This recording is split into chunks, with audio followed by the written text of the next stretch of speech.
இது மகிமை நேரம். கர்த்தரும் இரட்சகருமாய் இருக்கிற இயேசு கிறிஸ்துவின் ஈடு நேச்ச இன்ப நாமத்தினாலே மகிமை டிவி நேயர்களை அன்புடன் வாழ்த்துகிறேன். மகிமை நேயர் நிகழ்ச்சிக்கு உங்களை அன்புடன் வரவேற்கிறேன். இன்றைக்கும் தொடர்ந்து நாம் முடியவே முடியாது என்ற தலைப்பின் கீழே நாம் தியானித்து வருகிறோம். இன்றைக்கு அநேக குடும்பங்களே நடக்கின்ற ஒரு வேடிக்கையான சம்பவம். நான் காலையிலே எழும்பின உடனே மனைவி கணவரை பார்த்து கேட்பார், இப்போது கடைக்கு போய் ஒரு பால் பாக்கெட் வாங்கிட்டு வருவீங்களா, இல்லைன்னா காய்கறி வாங்கிட்டு வருவீர்களா என்று கேட்பார்.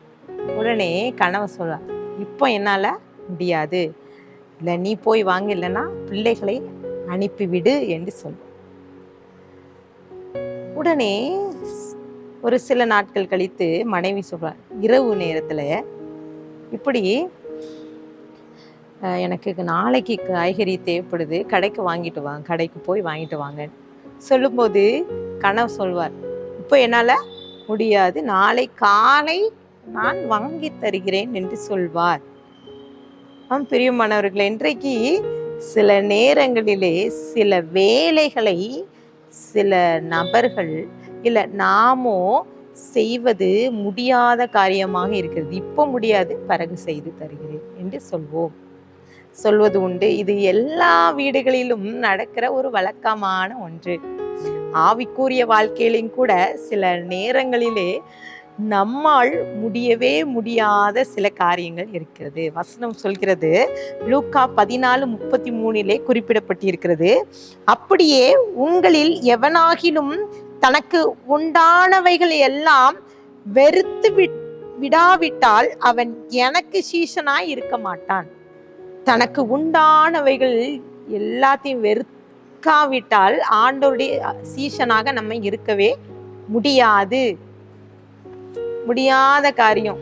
ஆண்டவருடைய சீஷனா இருக்குன்னா இந்த உலகத்தை வெறுக்கணும். இங்கே லூக்கா 14:26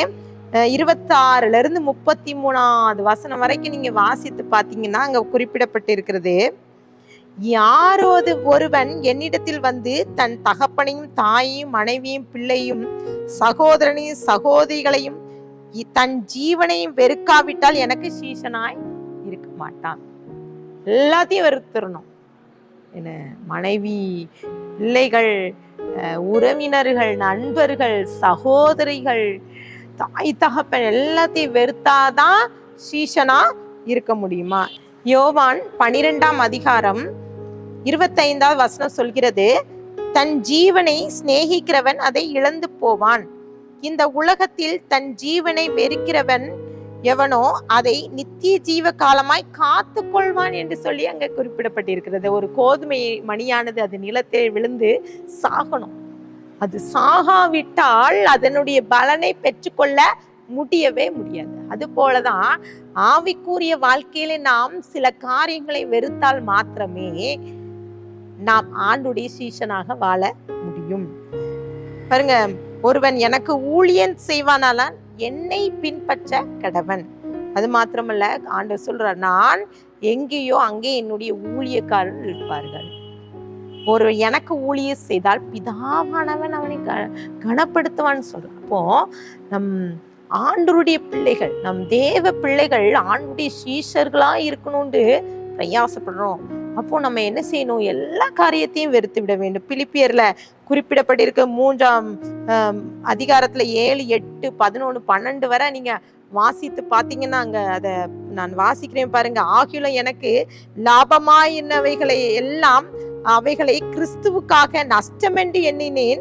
இது மாத்திரமல்ல, என் கர்த்தராகிய கிறிஸ்து இயேசுவை அறிகின்ற அறிவை மேன்மைக்காகவும் எல்லாவற்றையும் நஷ்டமென்று எண்ணிக்கொண்டிருக்கிறேன்னு சொல்லி அங்க போடப்பட்டிருக்கு, குறிப்பிடப்பட்டிருக்கு. இழப்பதற்கு ஆயத்தப்பட்ட பவுல் சொல்றான், இழப்பதற்கு ஆயத்தப்பட்ட எல்லாத்தையும் நான் நஷ்டமாக எண்ணுகிறேன், அவருக்காக எல்லாவற்றையும் நஷ்டமாக குப்பையாக நான் எண்ணி விடுகிறேன், வெறுத்து விடுகிறேன்னு சொல்றான். இன்னும் அதுல குறிப்பிடப்பட்டிருக்க 12 பாருங்க, அவருக்காக நான் எல்லாவற்றையும் நஷ்டமாக விட்டுவிட்டேன், நான் அடைந்தாயிற்று அல்லது முற்றும் தேறினானேன் என்று எண்ணாமல் கிறிஸ்து இயேசுவினால் நான் எதற்காக பிடிக்கப்பட்டேனோ அதை நான் பிடித்துக் கொள்வதற்கு ஆசையாய் தொடர்கிறேன்னு சொல்றான்.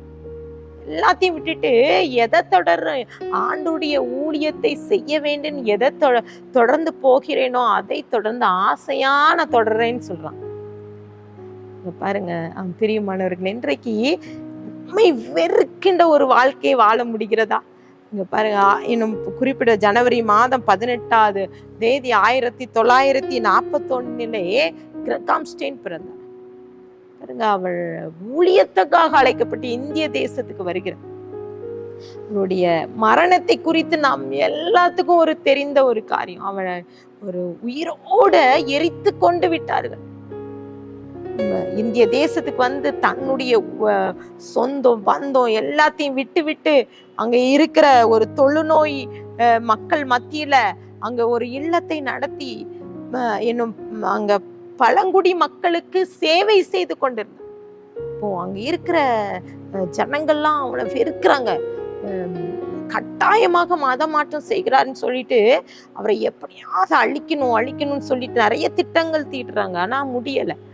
ஆனால் அவர்கள் ஊழியத்து நிமித்தம் அவர்கள் பயணம் சென்ற போது சென்ற வாகனத்தை அவங்க ஒரு 50 பேர் சென்ற குழு அவர்களை அடித்து பாருங்க, கோடாரிகளாலையும் எல்லா ஆயுதங்களாலும் தாக்கி அவர்களை வெளியே வரவிடாமல் அவர்களை உயிரோடு எடுத்து விட்டாருங்க.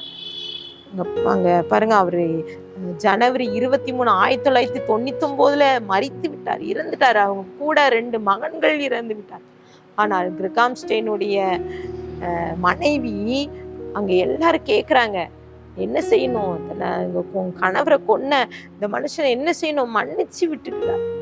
பாருங்க, வெறுக்கிறது.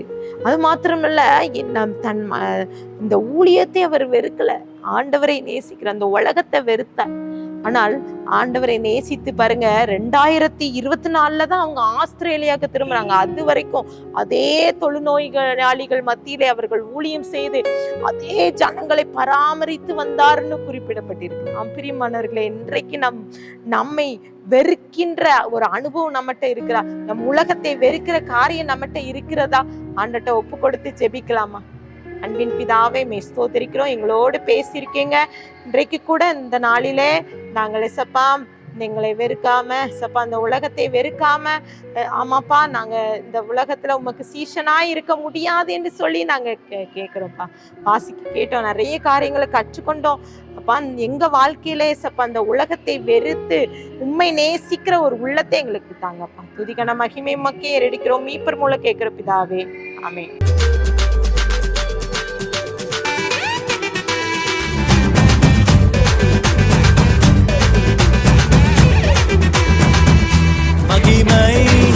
மகிமை